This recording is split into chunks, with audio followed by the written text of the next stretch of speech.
arti, makna, dan asbabun nuzul dari surat Al-Baqarah ayat 282. Hai orang-orang yang beriman, apabila kamu bermuamalah tidak secara tunai untuk waktu yang ditentukan, hendaklah kamu menuliskannya, dan hendaklah seorang menulis di antara kamu menuliskannya dengan benar, dan janganlah menulis dengan enggan menuliskannya sebagai Allah mengerjakannya. Mereka hendaklah ia menulis, dan hendaklah orang yang berhutang untuk mengimplamkan apa yang akan ditulis itu, dan hendaklah ia berkata kepada Allah Tuhannya, dan janganlah ia mengurangi sedikit pun daripada hutangnya. Jika yang terhutang itu orang yang lemah akalnya atau lemah yang keadaannya, atau dia sendiri tidak mampu mengimplamkan, maka hendaklah walinya mengimplamkan dengan jujur, dan persaksikanlah dengan 2 orang saksi dan dari orang-orang lelaki di antaramu. Jika tak ada 2 orang lelaki, maka boleh seorang lelaki dan 2 orang perempuan, dan saksi-saksi yang kamu ridai, supaya jika seorang lupa maka yang seorang mengingatkannya. Janganlah saksi-saksi itu enggan memberi keterangan apabila mereka dipanggil, dan janganlah kamu jemu menulis hutang itu, baik kecil maupun besar, sampai batas waktu pembayaran.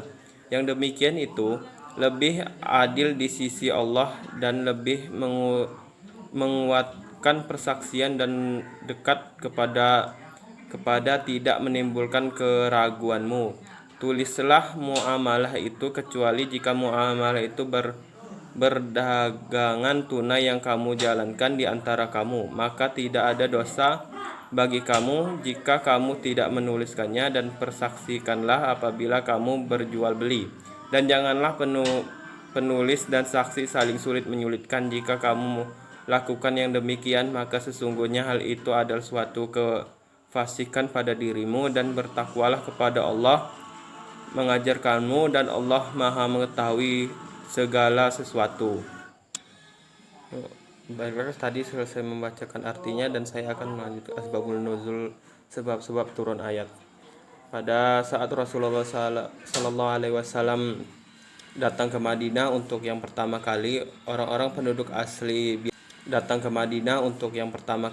orang-orang penduduk asli biasa menyewakan kebunnya dalam waktu 1, 2, atau 3 tahun. Maka dari itu Rasulullah SAW bersabda, barang siapa menyewakan mengutangkan sesuatu, hendaklah dengan timbangan atau ukuran yang tertentu, dan dalam jangka waktu yang tertentu pula. Hadis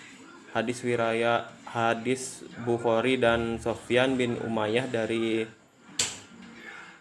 Ibnu Najih.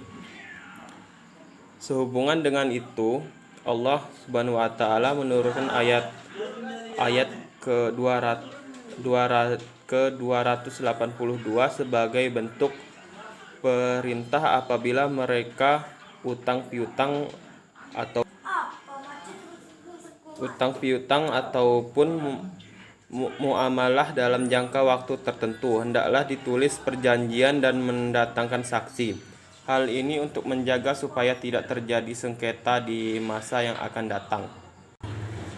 Berikutnya, keterkaitan dalam ekonomi. Kita dilarang mengambil keuntungan melalui riba, dan perintah bersedekah dapat menimbulkan kesan bahwa Al-Quran tidak bersimpati terhadap orang-orang yang memiliki harta atau mengumpulkannya. Kesan keliru itu dihapus melalui ayat Al-Baqarah 282 ini, yang intinya memerintahkan memelihara harta dengan menulis hutang piutang walaupun sedikit, serta mempersaksikan seandainya kesan itu benar. Tentulah tidak akan ada tuntunan yang demikian rinci menyangkut pemeliharaan dan penulisan hutang piutang tersebut. Dalam ayat ini secara tradisional ditunjukkan kepada orang-orang beriman, tetapi yang dimaksud adalah mereka yang melakukan orang-orang yang melakukan transaksi hutang piutang. Bahkan yang lebih khusus adalah yang berhutang.